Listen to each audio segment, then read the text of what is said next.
J'ai 42 ans, donc il y a maintenant à peu près une vingtaine d'années que je travaille dans le secteur du social. Je travaille en fait à l'IDGS, l'Institut départemental de jeunes sourds. C'est un établissement de la fonction publique qui accueille en fait des enfants sourds et malentendants. J'accompagne en fait 10 enfants, donc avec 2 éducatrices spécialisées.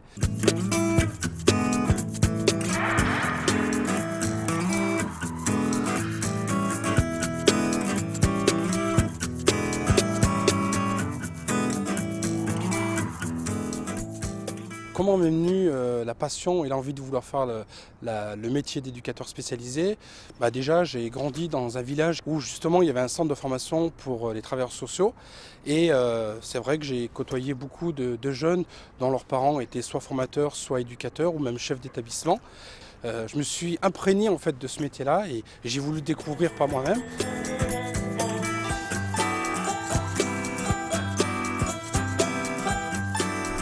Le parcours de Maurice Babou, je pense pas qu'il soit si atypique que ça. Enfin, après, il est dans une logique des choses, effectivement, de diverses expériences, d'un diplôme premier d'AMP et après, effectivement, le souhait d'accéder à une qualification supérieure tel éducateur spécialisé.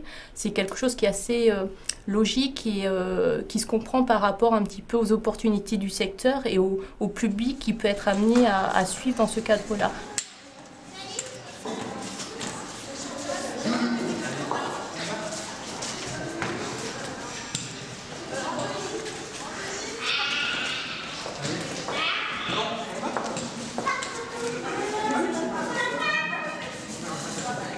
Le pourquoi j'ai voulu faire éducateur, sachant que j'étais AMP, je voulais voir un petit peu autre chose. C'est-à-dire que je voulais voir plus le côté de la protection de l'enfance.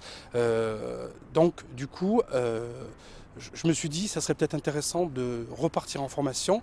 Et je crois aussi, quelque part, c'était un petit peu asseoir ma pratique en allant chercher justement quelque chose au niveau de la théorie.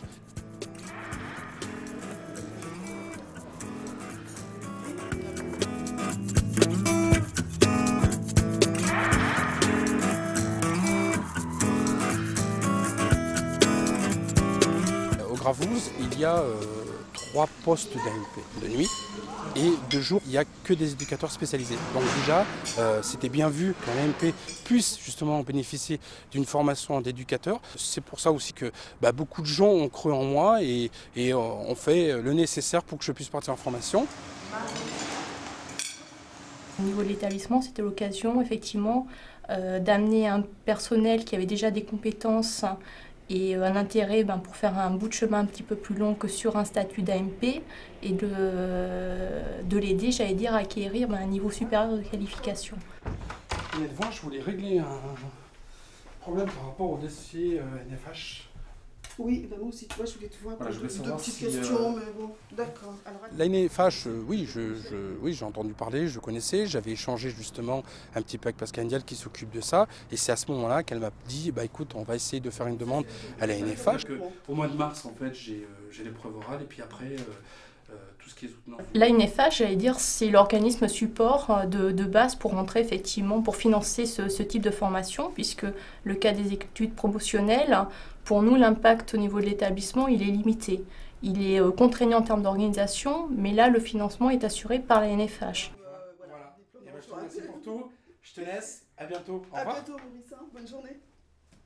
Pour l'établissement, c'est une plus-value. C'est l'occasion un petit peu, j'allais dire, d'avoir des professionnels qui connaissent déjà l'établissement, leur permettre d'acquérir des compétences supplémentaires et, j'allais dire, de pérenniser et quelque part, non pas forcément fidéliser, mais en tout cas, d'accroître leurs compétences auprès des enfants. Je crois qu'on ne peut pas faire l'impasse de cette formation-là pour un accompagnement, pour moi, je dirais, entre guillemets, de qualité.